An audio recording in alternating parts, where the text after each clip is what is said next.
de ne pas voir l'articulation de plus en plus nette entre des États qui sont censés nous représenter, des capitaines d'industrie qui sont censés prendre des risques pour s'enrichir, mais reposent en réalité sur la force de ces États, et les guerres, les pillages, le racisme, les coups d'État, la corruption, les assassinats.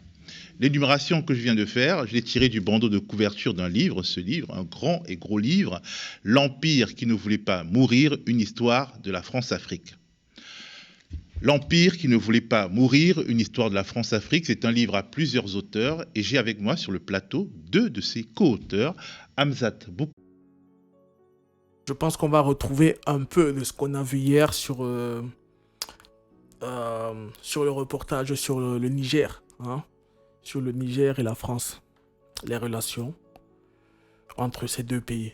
Je pense que là, ce sera dans sa globalité et on aura beaucoup plus de détails et ça rejoindra un peu ce que j'ai dit hier, je pense, mais plus en profondeur. Let's go l'équipe.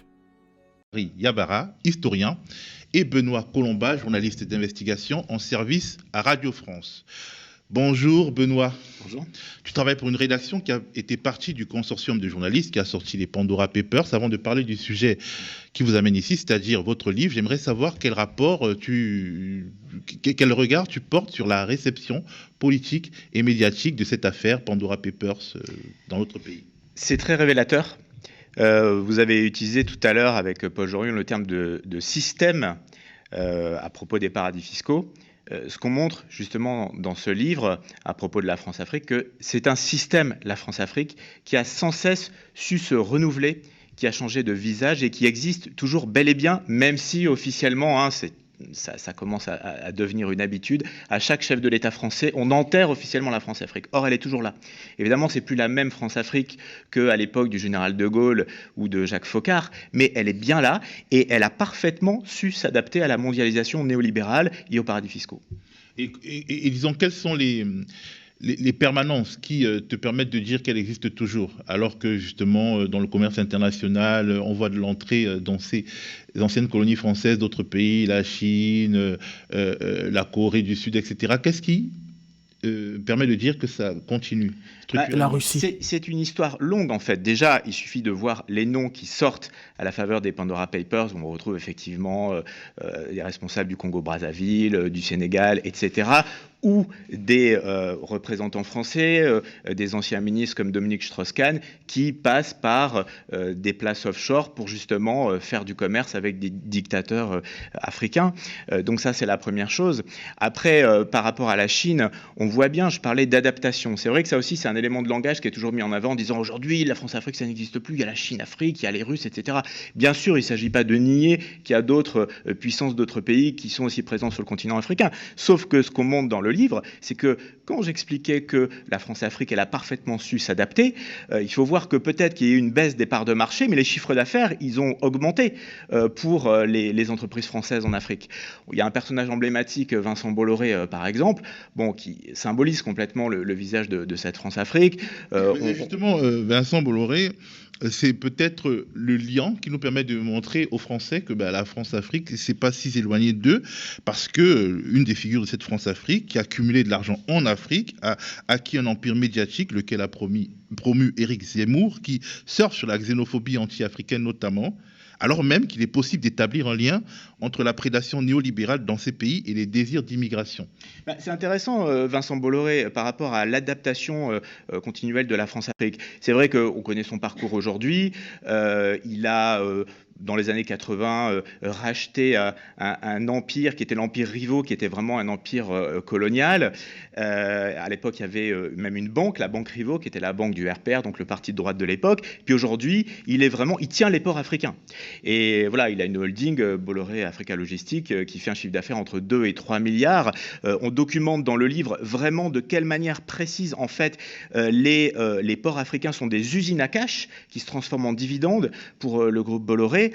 Donc ça, c'est très important. Et on voit aussi comment il s'accommode fort bien. Alors, à la fois des vieux réseaux, si j'ose dire. Il a longtemps été fait travailler, eu comme collaborateur Michel Roussin, qui était un proche collaborateur de Jacques Chirac à l'époque de la mairie de Paris, mais qui a été ministre de la coopération sous Édouard Balladur. Mais en même temps, un Bolloré est tout à fait capable de s'allier avec les Chinois pour tenir le port en eau profonde de Kribi au Cameroun. Et justement... tout cet argent qu'il gagne en Afrique ne le rend pas reconnaissant vis-à-vis des Africains, puisque sur CNews, Éric Zemmour peut dire que finalement les Sénégalais de Paris sont tous des dealers de crack, etc.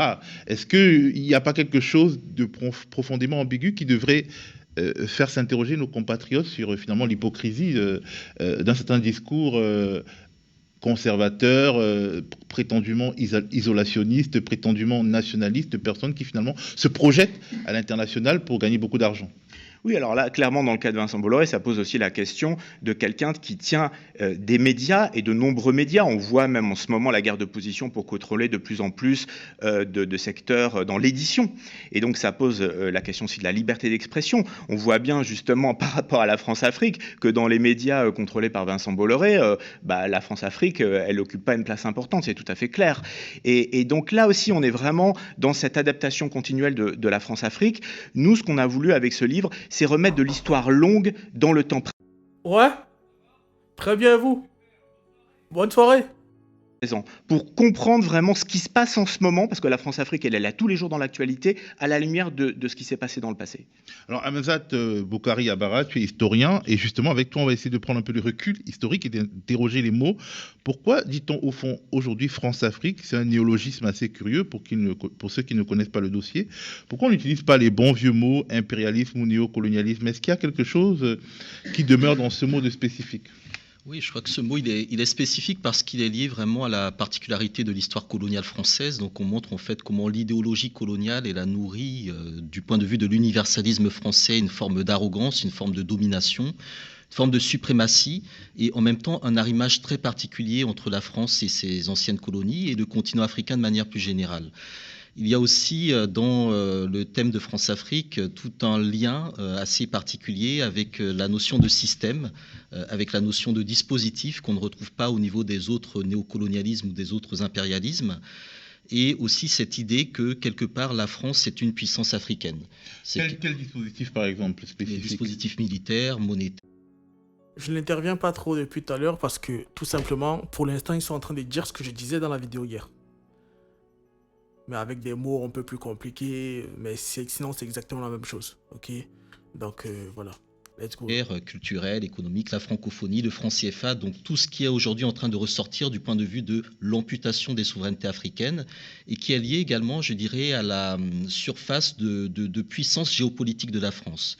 Donc on a ce type de relations officielles, connues à travers des accords, mais également des relations privées entre des dynasties, on peut les appeler ainsi si on regarde un certain nombre de potentats africains, et aussi des dynasties françaises qui s'appuient sur ce système-là et qui sont traversées, soutenues par des multinationales. On veut donc quel nom, par exemple? Les Bongo, les Yadema, toutes ces dynasties qui se maintiennent au pouvoir et qui créent des clans, et qui Balkany, Bolloré, tout ce qui tourne autour des Hauts-de-Seine et tout ce qui tourne également des principales multinationales.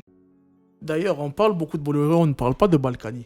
Faudrait que je fasse une vidéo sur Balkany.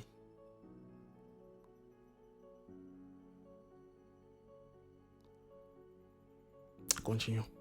Avec aussi, je dirais, une dimension vraiment systémique. C'est-à-dire que les acteurs peuvent disparaître, mais le système se maintient. Et ça, c'est très important parce qu'il y a vraiment l'image de l'iceberg. C'est-à-dire que c'est un peu un paradoxe. Les acteurs peuvent disparaître, mais le système se maintient. Super important.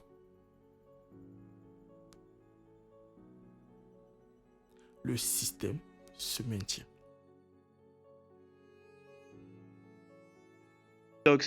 Pendant longtemps, la France-Afrique, c'était quelque chose qui était assez méconnu du grand public. Des gens se sont battus pour faire connaître cette notion, comme François-Xavier Verschabe, le président de l'association Survie qui collabore activement à cet ouvrage. Et donc, c'était pour dénoncer les barbouzeries, les mercenaires, les coups fourrés, les assassinats, les déstabilisations, qui existent toujours par ailleurs. Donc, il y a eu un moment de dévoilement, finalement, de ce qu'il y avait en dessous de l'iceberg. Mais le paradoxe, c'est qu'aujourd'hui, le sommet de l'iceberg visible, qui est toujours là de la France-Afrique, Afrique que vient de décrire Hamzat, en fait, il est là, mais c'est comme si on ne le voyait pas. Donc effectivement, c'est tout ce qui concerne les bases militaires, la coopération militaire, la domination par la monnaie, le soft power par la francophonie, la coopération, en fait. Donc tout ce qu'on met dans le vocable de néocolonialisme. Donc cette histoire continue par d'autres moyens, et donc ça, c'est important de le décrire, et évidemment, c'est au détriment des peuples africains. Et alors, c'est... D'ailleurs, là, je vais intervenir parce que ça, je ne l'ai pas dit hier. C'est que le colonialisme, il continue. Il continue. Sauf que ça a un autre nom aujourd'hui. Et il faut savoir que l'Afrique paye. Un continent très pauvre. Hein. Très, très pauvre, le continent. Hein.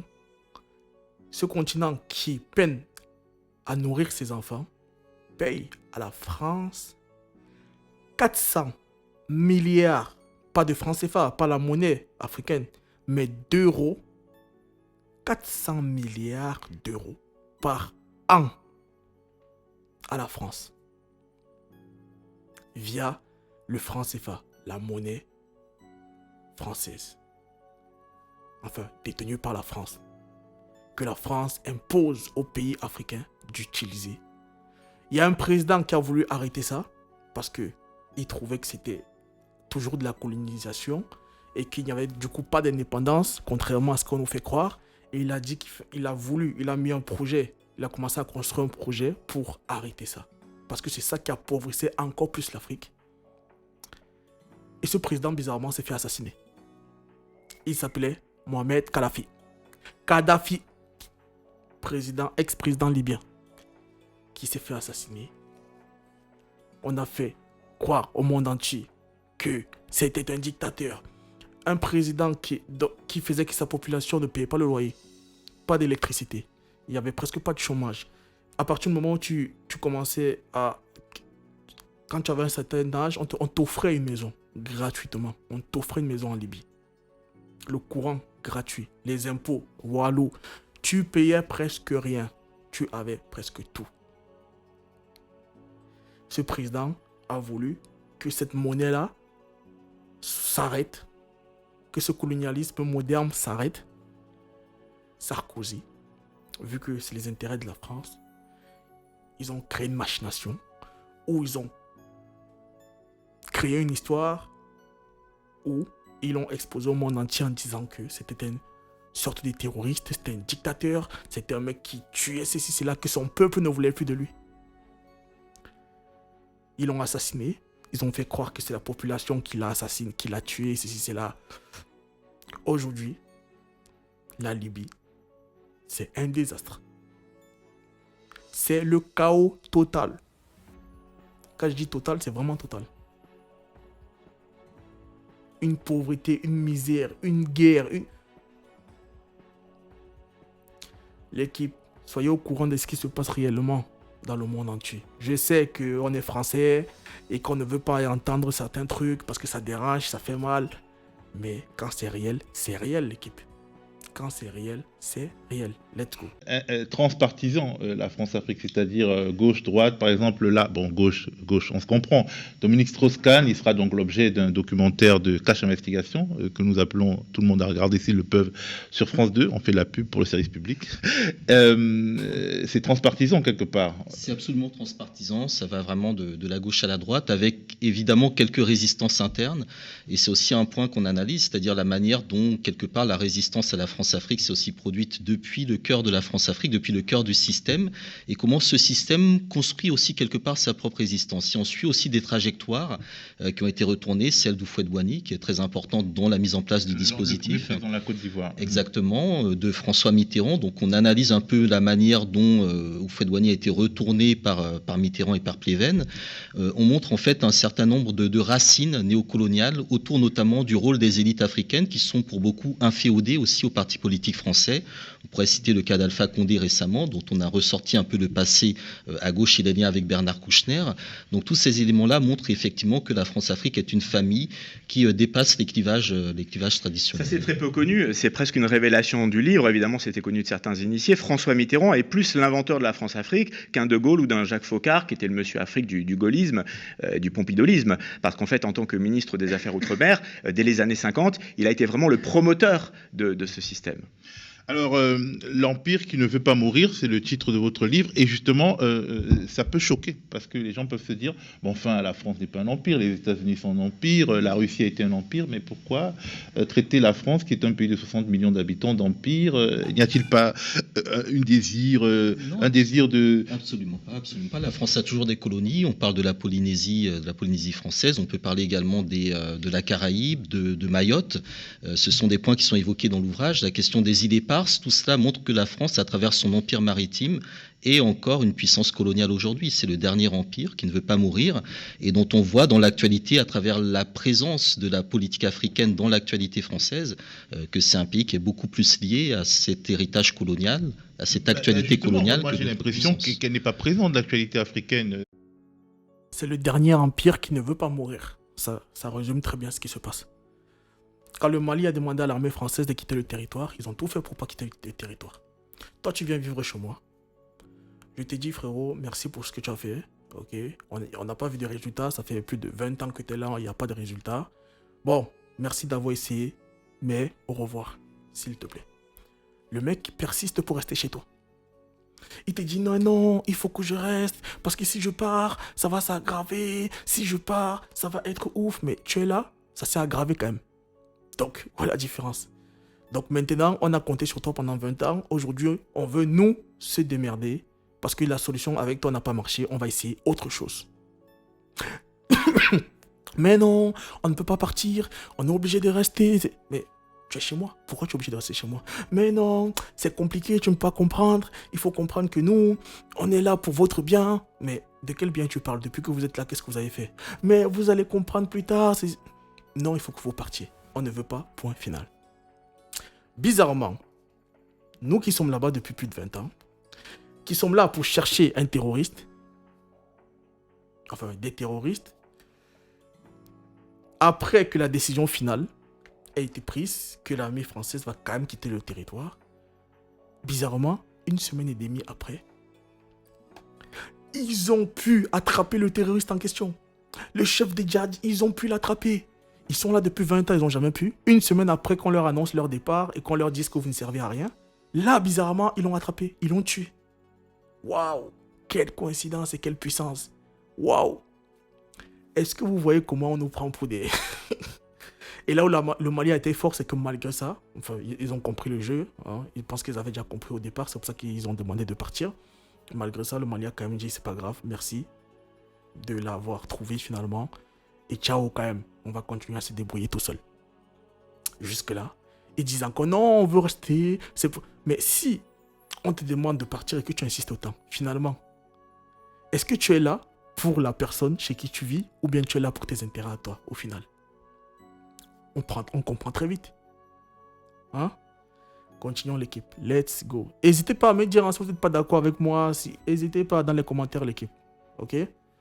On débat, il n'y a pas de souci. Benoît, tu es journaliste, mais par exemple, on a beaucoup parlé de la crise des sous-marins avec l'Australie, mais on n'a pas parlé de la grave crise que la France a avec le Mali. On a même plus parlé finalement des querelles avec l'Algérie et le Maroc, qui sont stratégiquement un peu moins importantes que les problèmes avec le Mali. Est-ce que ça pose comme... Ça pose vraiment la question du traitement médiatique, effectivement, de ces sujets-là. Il y a un chapitre dans le livre qui est consacré à ça. Ça pose aussi la question de l'instrumentalisation politique autour de ces sujets. On parlait de résistance, il y a aussi une résistance à avoir par les mots. Cette résistance par les mots, il y a des militants africains qui l'ont payé de leur vie. On en parle évidemment, on leur rend hommage dans le livre. Mais aujourd'hui, quand on voit ce qui se passe avec Emmanuel Macron, avec donc ce sommet Afrique-France, puisque maintenant on n'appelle plus ça sommet France-Afrique, parce que ça fait trop France-Afrique justement, bataille des mots. Depuis 2005, ils ont inversé l'ordre des mots. On voit bien qu'on est toujours dans le même continuum historique finalement. Donc là, le pouvoir nous vend finalement une autre façon de procéder avec un sommet qui n'est plus avec des chefs d'État africains, mais qui serait avec la société civile en lien avec un intellectuel africain. Mais en fait, quand on regarde ce qui se passe, on peut peut-être dire rapidement trois choses. D'abord, quand on regarde le dispositif, c'est une position qui est très coloniale, c'est-à-dire le chef de l'État, le président de la République française, qui est un peu au-dessus de la mêlée, qui va rencontrer la jeunesse et qui délègue à un intellectuel africain le soin de justement lui présenter un panel de jeunes et il va répondre. Bon, ça c'est la première chose. J'employais le mot dispositif, en théâtre on parle de dispositif scénique. C'est une forme de mise en scène. Une forme de mise en scène, c'est-à-dire qu'en gros, vous changez un peu le décor, vous changez quelques acteurs, mais c'est la même pièce qui est jouée. Et d'ailleurs, on peut aussi relever, on parlait de l'actualité, qu'en fait, il y a seulement 5 mois, en mai dernier, il y a déjà eu un sommet avec des chefs d'État africains. Peut-être on en a moins parlé dans les médias. C'était un sommet qui était de financement des économies des pays africains, où on retrouvait le Cameroun, le Mali, le Sénégal, la République démocratique du Congo, etc., qui était avec tous ces pays, tous ces leaders africains, autour d'Emmanuel Macron au Grand Palais à Paris. Donc voilà, on voit bien qu'il y a quand même un tour de passe-passe dans cette histoire de sommet Afrique-France à Montpellier. Et puis justement, il y a l'Agence française de développement, il y a Mediapart qui a sorti un dossier, vous parlez aussi de l'Agence française de développement. A priori, le français de base, entre guillemets, a l'impression que la France aide l'Afrique, puisque chaque année on nous dit il y a tel pourcentage de notre PIB qui est consacré à l'aide au développement. Et en fait, vous montrez que cette aide au développement, en fait, c'est souvent tout et n'importe quoi sauf de l'aide au développement. Ah bah oui. Et ouais, je l'avais dit, on m'avait sorti dans les commentaires, mais non, comment c'est ci, c'est là. Les informations sont sur Internet, l'équipe. Il faut juste chercher au bon endroit et pas aller chercher ce qui nous arrange. Cherchez les vraies informations, vous trouverez la réalité de ce qui se passe. Les gens vont chercher et ils se contentent de ce qui leur fait plaisir d'entendre. Et ils ne cherchent pas la vérité. Et quand toi, tu viens t'asseoir et tu donnes la vérité, on te fait passer pour celui qui n'aime pas, pour celui qui est ceci, pour non, tu n'as rien compris, non, c'est pas vrai. C'est la réalité. Faites vos recherches, l'équipe. Je ne vous demande pas de m'écouter absolument parce que je suis... Non, faites vos recherches et vous verrez par vous-même. Clairement, peut-être on peut dire deux choses. D'abord, effectivement, derrière l'aide au développement, c'est d'abord une machine à faire la promotion des entreprises françaises en Afrique et à décrocher des contrats. Ça, on le documente vraiment dans le livre. Au-delà même des cas de scandales qui ont été révélés par le collectif Disclose et Mediapart récemment. Et puis, il y a toute cette idée autour de la coopération. Là aussi, il y a une bataille sémantique. On se dit, mais la coopération, c'est formidable. En fait, la coopération, c'est de la domination et la poursuite du colonialisme par d'autres moyens. Il y a une phrase de Michel Debré dans les années 60 au Premier ministre gabonais qui dit l'indépendance va de pair avec la coopération. L'un ne va pas sans l'autre. Évidemment, une fausse indépendance, une indépendance de pacotille. Donc ça, c'est très important. Et là, c'est vraiment, je reviens à la face émergée de l'iceberg que j'évoquais tout à l'heure. La coopération avec tous les dispositifs monétaires, soi-disant, ça serait la fin du CFA, pas du tout. Ces dispositifs de domination monétaire par la France existent toujours. On a simplement, si vous voulez, on va prendre l'image d'un pilier. Vous avez toujours le pilier en béton qui est la domination monétaire de la France sur les pays de la zone CFA, et vous enlevez juste le coffrage, quoi. Voilà. Et donc, effectivement, tout ce qui concerne la coopération et l'aide dite au développement entre pleinement dans la France-Afrique. Et on pourrait aussi ajouter la francophonie. Alors, Hamzat, est-ce qu'au final, l'affaiblissement de la France, parce qu'il est réel quand même, et on va reparler en particulier, alors qu'aujourd'hui même s'ouvre le sommet Afrique-France donc de Montpellier, il y a des problèmes avec la concurrence militaire des Russes, des problèmes avec la concurrence économique des Chinois, et une vraie révolte en fait des opinions publiques africaines par rapport à cette domination.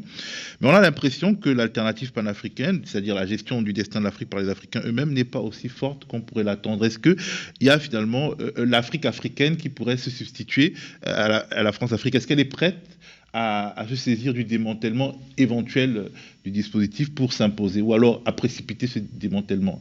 Je pense qu'on montre dans l'ouvrage qu'il y a eu des résistances permanentes à la France-Afrique, des résistances qui ont été posées par les peuples africains, par un certain nombre de figures également, et puis aussi le fait que quelque part il y a un cordon à couper entre les anciennes colonies, l'Afrique de manière plus générale et la France aujourd'hui, et que cela passe aussi par l'interrogation du rôle de la diaspora. Et à mon sens, dans ce sommet Afrique-France, l'un des objectifs du renouvellement de cette France-Afrique, c'est de jouer sur la diaspora. Et donc Justement, la diaspora aujourd'hui sait ce qui se passe. Et c'est pour ça que l'Afrique est en train de se réveiller petit à petit, parce que la diaspora, elle est au courant de ce qui se passe. Elle a fait des études, elle n'est plus dans ce truc de lavage de cerveau, elle a fait ses propres recherches, ses propres investigations. Et aujourd'hui, la diaspora, qui est très puissante et qui pèse lourd financièrement, connaît la réalité. Et du coup, se battent pour que ça change. Déjà, par l'information, le fait déjà d'informer les gens, ok, c'est déjà, ça paraît rien, mais ça joue déjà un grand rôle. À partir de là, quand tu informes les gens ouvrent leurs yeux et comprennent réellement ce qui se passe. Maintenant, ils ne sont plus trop dupes, donc ils mettent des barrières, ainsi de suite. Et c'est pour ça qu'il y a un grand changement en Afrique actuellement. C'est pour ça qu'il y a des pays qui commencent à se séparer, parce qu'ils commencent à comprendre ce qui se passe. Réellement. Et arrête de voir l'homme blanc comme Dieu. Parce qu'il y a ce truc-là aussi en Afrique, ils ont tellement mis dans la tête des gens là-bas que l'homme blanc, c'est Dieu. Ça veut dire que tout ce que fait l'homme blanc est bien, ce que fait l'homme noir est mauvais.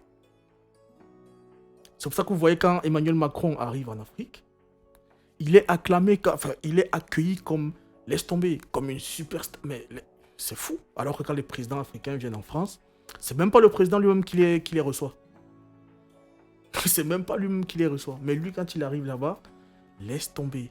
T'as une aide de ouf. T'as des gens qui chantent, on l'applaudit, un dirait, je ne sais pas quoi. C'est un élément central du panafricanisme. Donc c'est en ça que la question de la France-Afrique n'est pas une question uniquement réservée, je dirais, au peuple africain et concerne aussi les personnes d'origine africaine qui se battent ici, qui militent aussi pour un ordre anticapitaliste et antinéolibéral. Qu'est-ce qu'elle doit faire? C'est quoi l'enjeu plus précisément? L'enjeu, c'est d'une part l'émancipation des États et des peuples africains, la question également, je dirais, des souverainetés générales, des souverainetés globales, et la fin des dominations. Donc je crois que ce sont des enjeux qui sont liés à des luttes sociales, à des luttes structurelles, également à des luttes politiques. Je pense que c'est important de le souligner, et que l'affaiblissement relatif de la France, parce qu'il faut toujours le nuancer, certes, on annonce que Barkhane part, que la France part, mais en fait elle reste bien, elle est déjà présente à travers les bases militaires, mais il revient aujourd'hui effectivement au mouvement africain de se solidariser davantage et de comprendre quelles sont les opportunités que leur offre peut-être un court temps présent, qui est peut-être un temps de réajustement de cette France-Afrique. Donc ce sont dans ces interstices-là qui peut se jouer, je dirais, des basculements, mais pour cela il faut être prêt et surtout il faut connaître ce système. Donc l'intérêt de cet ouvrage, c'est de permettre justement aux personnes qui se battent, aux personnes qui veulent en savoir plus, de comprendre les mécanismes de la France-Afrique et donc comprendre aussi les rouages pour savoir où est-ce que des grains de sable pourraient justement faire dérailler ce système qui est quelque part assez particulier et assez inédit. Alors, je constate qu'avec le surgissement de Wagner, c'est-à-dire du hard power russe, c'est-à-dire la société militaire privée des Russes, hein, les mercenaires, parce que bon, on dit plus facilement mercenaires quand il s'agit des Russes que quand il s'agit des sociétés militaires privées occidentales. Ça aussi, c'est quelque chose qu'on retrouve sur le temps long et qu'on montre dans le livre, c'est-à-dire qu'il y a toujours eu, dans les éléments de langage avancés par le pouvoir colonial français, cette idée de dire que l'étranger veut nous prendre notre place en Afrique. Alors, c'était pas les Russes ou les Chinois avant, c'était les Soviétiques, les Anglais, les Américains. Donc ça, c'est quand même intéressant. Sous Jacques Chirac, les Sud-Africains. Et c'est intéressant de montrer ça, justement. Comment c'est un discours qui est sans cesse recyclé, justement, pour finalement tenir la position et dire, voilà, on veut nous prendre notre place. L'idée, c'est que la France est la grande amie de l'Afrique et qu'on ne peut pas briser cette amitié, qu'il y a vraiment un rapport spécial, une histoire d'amour, une histoire de couple, une histoire d'amitié indéfectible. Et c'est quelque chose qui s'appuie aussi beaucoup sur l'histoire, la Seconde Guerre mondiale, le rôle de l'Afrique, etc. Donc c'est aussi, je dirais, une déconstruction historique, une décolonisation historique qu'il faut aujourd'hui opérer à ce niveau-là. Mais moi, j'ai quand même l'impression que justement, vu qu'il y a quand même une sorte de crise entre l'État français et les jeunesses africaines, que la France-Afrique devient le point faible de l'Afrique et tout le monde essaie de lui mordre les mollets dans cet endroit, notamment les Russes, les Turcs, etc. Parce que finalement, c'est la première fois qu'il y a une véritable concurrence militaire, c'est-à-dire avec la présence de Wagner en Centrafrique et leur désir de s'implanter au Mali. Est-ce parce que c'est ça la spécificité de cette domination, l'armée. Est-ce qu'il y a quelque chose qui se passe ? Alors, du point de vue de l'armée, il faut bien voir aussi que la France continue à former des officiers et qui prennent encore aujourd'hui le pouvoir. Dans le cas de la Guinée, par exemple, un ancien légionnaire français. Il y a également la nécessité peut-être de réajuster les choses. Ce n'est pas d'aujourd'hui que la Russie est au Mali. Le Mali, dès l'indépendance, avait des liens avec la Russie. Donc il y a aussi un jeu géopolitique qu'on essaie de montrer, notamment en parlant, par exemple, de la question de la guerre froide, du rôle de l'Afrique du Sud, du rôle du Zaïre, de Mobutu. Donc ces jeux d'alliance, ces jeux de géopolitique qui traversent l'histoire de la France-Afrique, ils ne datent pas d'aujourd'hui. Aujourd'hui, certes, on les voit sous un nouvel éclairage parce qu'il y a, je dirais, une compétition qui est beaucoup plus accrue autour du continent africain. Et en même temps, il y a des désirs de souveraineté, il y a des volontés de patriotisme africain qui apparaissent, mais qui, dans certains cas, sont compatibles aussi avec cette France-Afrique. Donc c'est aussi cet aspect-là, je pense, qu'il faut analyser et sur lequel il faut être prudent. La manière dont le système est en train de se renouveler va vers une sorte d'appel à la jeunesse. Et donc, depuis que Macron est là, il ne fait que parler à la jeunesse africaine, donc l'infantiliser et maintenir quelque part une situation asymétrique dont les jeunesses, les populations africaines ne veulent plus aujourd'hui. Donc il y a la question du changement de génération, qui est assez intéressante peut-être à analyser, et le fait effectivement que de nouvelles problématiques sont en train de ressurgir, mais on montre dans l'ouvrage que par exemple la contestation du franc CFA existait déjà dans les années 70 à travers des chefs d'État qui pour beaucoup étaient totalement liés à ce système néocolonial. Donc on voit bien comment aujourd'hui les instruments, les pressions, les luttes quelque part se recyclent, et ce qui est intéressant c'est d'en comprendre finalement, je dirais, les mécanismes cachés. Alors, dernière question pour toi, Benoît. Finalement, tu es journaliste d'investigation. Est-ce que c'est compliqué en France d'enquêter sur les turpitudes africaines de nos dirigeants ? J'ai l'impression qu'en fait, c'est la réserve inépuisable de Scoop, la France-Afrique, puisque c'est vraiment quelque chose qui explique beaucoup d'affaires en France sont liées à la France-Afrique, mais est-ce que c'est facile de les sortir ? Est-ce que c'est facile aussi qu'elles soient reprises, de les voir reprises par les autres médias ? Alors, en fait, on va revenir au début de notre conversation. C'est clairement, non, c'est difficile, c'est compliqué en France de travailler sur ces sujets. On n'est pas si nombreux à le faire. Bien sûr, il y a des gens qui font ce travail. C'est incontestable, mais clairement, c'est lié à la composition capitalistique des médias en France. Et c'est pour ça qu'on revient à ce qu'on disait tout à l'heure, le fait que la plupart des oligarques qui détiennent les médias sont eux-mêmes partie prenante de la France-Afrique. Donc évidemment, vous allez avoir du mal à enquêter quand vous travaillez dans un média contrôlé par Lagardère sur les liens d'armement, les ventes d'armes entre la France, la France-Afrique, etc. Et on voit bien aujourd'hui... Il y a aussi Martin Bouygues qui est présent en Afrique, notamment dans le gaz. Bien sûr, je prenais l'exemple de Lagardère, mais on pourrait décliner ça à l'infini. Même le fondateur de Valeurs Actuelles, il paraît. Et c'est vrai que, alors j'en sais quelque chose, je ne veux pas personnaliser, mais pour revenir aussi à Vincent Bolloré, on sait aujourd'hui que Vincent Bolloré pratique ce qu'on appelle les plaintes bâillons. C'est-à-dire que systématiquement, dès que vous évoquez ces affaires africaines, vous avez une multitude de plaintes en diffamation. Alors c'est tout à fait son droit évidemment de déposer des plaintes en diffamation, mais c'est une façon vraiment de... Ouh loulou, la diffamation, ça sent pas bon. Aïe aïe aïe, ça sent pas bon. Ah, l'équipe, ça en dit long, hein. Mettre le couvercle sur tous ces sujets-là. Il a déjà été condamné pour des plaintes abusives, justement, mais il continue de poursuivre les journalistes. L'idée étant que l'idée même de s'intéresser à ces sujets-là ne vienne pas jusqu'au cerveau d'un ou d'une journaliste. Tu vois, la même méthode que son fils Cyril Hanouna. Si tu t'en prends à son business ou à lui, il te traumatise, il te fait peur. Comme Cyril lui fait ça en utilisant les médias, ça veut dire il te salit pour que les autres qui voient ça jamais n'osent, parce qu'ils savent qu'il va m'attaquer tous les soirs, et je pourrais pas me défendre. J'ai pas l'exposition qu'il a. Donc c'est mort d'avance. Cyril, il apprend de son papa Bolloré. Et ouais. On a l'impression qu'il est plus déchaîné quand on enquête sur ses activités africaines plutôt que quand on enquête sur ses activités françaises.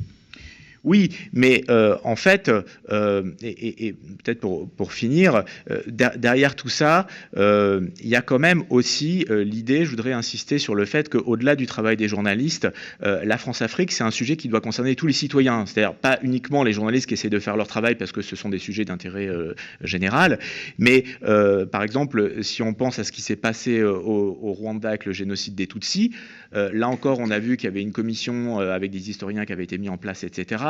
On a l'impression qu'on a fait un grand pas parce que des mots ont été posés sur le rôle accablant de la France, même si on ne parle pas de complicité, alors qu'on pourrait tout à fait parler de complicité, puisque c'est parfaitement documenté. Il y avait des alertes avant, pendant et après le génocide sur ce qui se passait, qui remontaient jusqu'au sommet de l'État. Mais on voit bien que les conclusions n'ont pas été tirées de manière structurelle. C'est-à-dire que si ce qui s'est passé au Rwanda pendant le génocide a été possible, c'est bien parce qu'il y avait un système france-africain au sommet de l'État qui a rendu ça possible. Et ça, il n'y a absolument pas eu d'analyse critique de cela, et c'est quand même extrêmement problématique. Donc ça devrait concerner tout le monde, ça devrait être dans le débat public. Or, ça ne l'est pas. Ça ne l'est pas, notamment parce que ceux qui, grâce à l'argent qu'ils ont accumulé en Afrique, contrôlent les médias privés, entre guillemets, et en fait, ils font barrage. Merci à vous. Je rappelle que vous êtes co-auteur et co-directeur de ce livre que je montre à nouveau, L'Empire qui ne voulait pas mourir, une histoire de la France-Afrique, qui sort aujourd'hui même où s'ouvre donc le sommet Afrique-France de Montpellier. Emmanuel Macron qui coopte la jeunesse et les intellectuels africains.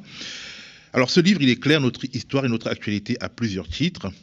Et je vous conseille de l'acheter si vous pouvez, de le mettre dans votre bibliothèque, de le picorer, de le lire en entier comme vous le sentez. Voilà, ceux qui veulent connaître la réalité, ok, et non pas la propagande, vous pouvez acheter ce livre, par exemple.